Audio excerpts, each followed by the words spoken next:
If it wasn't clear by the moves the Toronto Raptors made ahead of this year's trade deadline, they are changing course. They are adjusting their approach to this year's season, and Darko Rajakovic explained this pretty clearly in his most recent press conference. So we'll discuss that, including a potential controversial trade target for the Toronto Raptors as a player with a lot of promise on the basketball court has been potentially made available by their team, but would definitely rile some people up, probably myself included, if he did end up getting dealt. But this team is looking for exactly what the Toronto Raptors have to deliver. So lots of stuff to break down in this video. Without further ado, let's dive in the first topic of discussion. The first thing that we're taking a look at is the Raptors changing their approach to the season. Now, the Raptors team obviously dealt away two of their top three guys.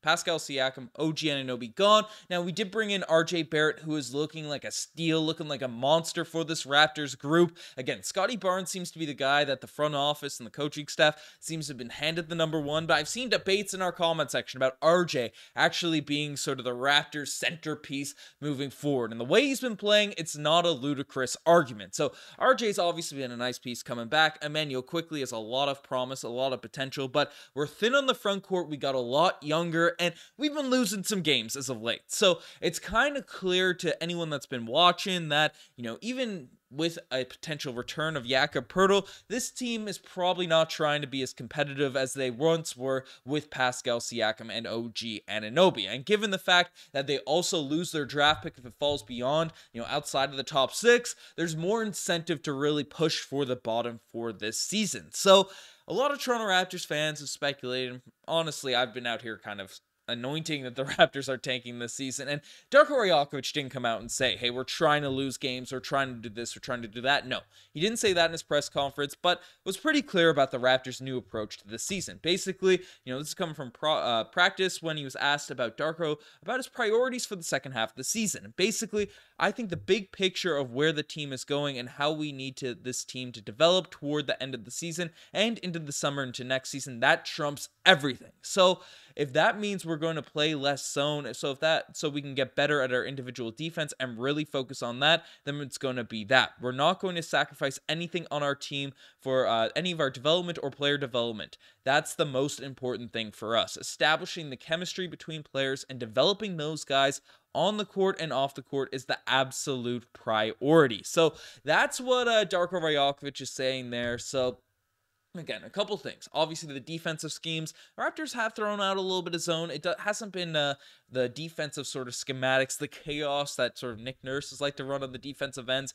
switching up the styles, switching up the schemes, and really to, confuse the opponents. Now, with a younger team, that generally, especially when you have such a dynamic defensive system, I mean, how many times did we discuss on these post-game reactions Precious Achiuwa just looking out there kind of confused in the Raptor system, even though he's a great sort of individual defender, a guy that sort of can block shots for a smaller big man, is athletic and stuff, but younger guys switching it up too much will sort of tank your sort of defense, and it's not really improving the fundamentals on the defensive end at the NBA level. So there's going to probably be some shakeups in terms of the schematics the Raptors are doing, but the main sort of takeaway from this is there's nothing that's coming ahead of development. So what does that mean?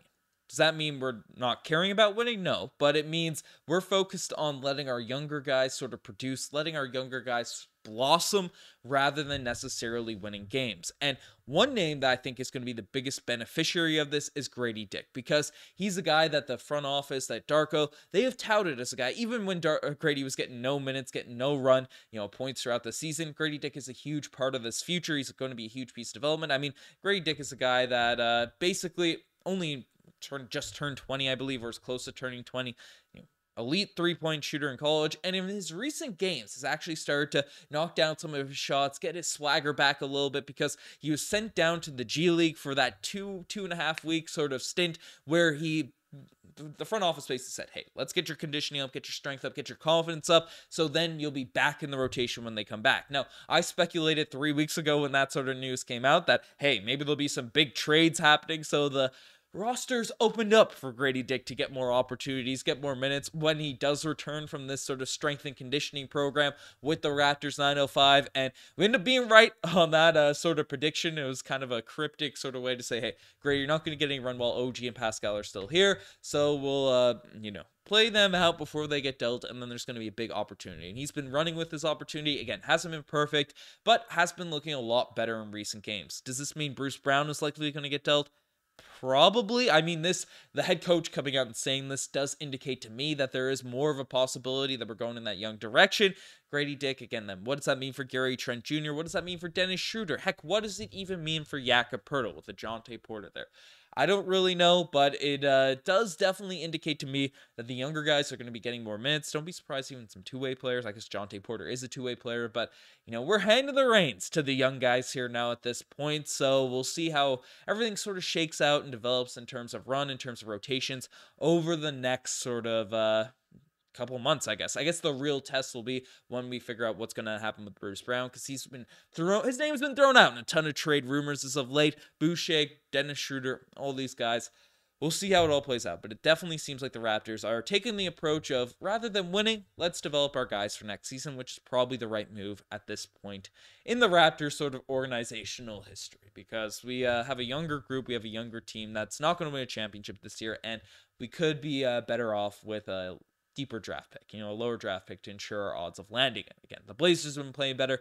The Hornets just trade away Terry Rozier, so they'll probably continue to be worse. They might buy out Gordon Hayward, Kyle Lowry, so we'll see how that all shakes out. But now the second half of this video, which, again, disclaimer, I'm not saying this should happen. I'm not saying this is something that should be done by the Toronto Raptors, but a controversial potential Raptors trade target, because basically, again, the name, I sort of teased it there at the beginning. I don't like to sort of hype him up that much, these segments and things like that. But basically, an NBA insider from the Thunder has come out and said that the Thunder be open to trading Josh Giddey for a 3-and-D wing player. Would OKC accept a Giddey for Grimes? Do you think he'd be a fit for both teams? This is some speculative content, but again, the Toronto Raptors are looking to go young, and the puns are going to be bad in this one.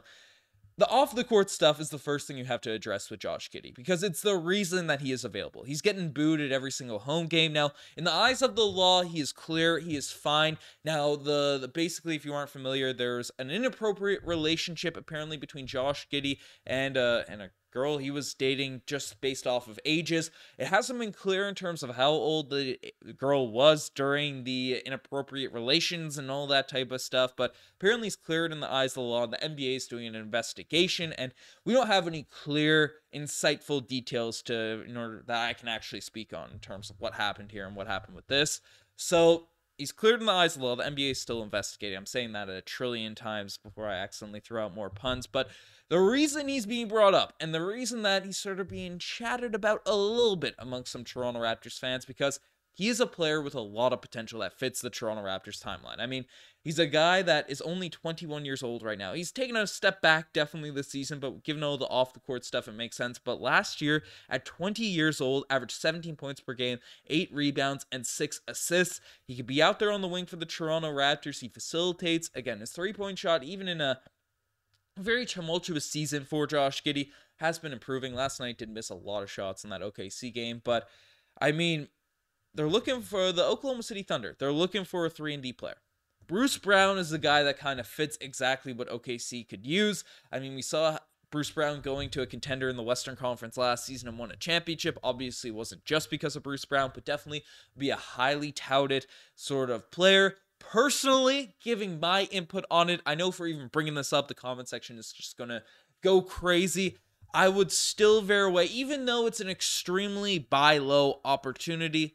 I would be very, very hesitant and refrain until more details are sort of revealed, until the NBA's sort of investigations are sort of revealed, to go after Josh Giddey. But basketball-wise, I do see why some Raptors fans would be comfortable picking him up, despite all of the off-the-court stuff. Again, I'd stay away. I'd personally stay away before people are commented about I don't really want to jump into this whole bag of worms, but it is a potential young star player that fits the Toronto Raptors timeline that is available. So I get why some Toronto Raptors fans are, interested in going after this guy. But let me know what you guys think in the comment section down below. You guys are the best for making this far. Subscribe to the channel if you guys haven't already. Anyways, I'm signing out. Cheers.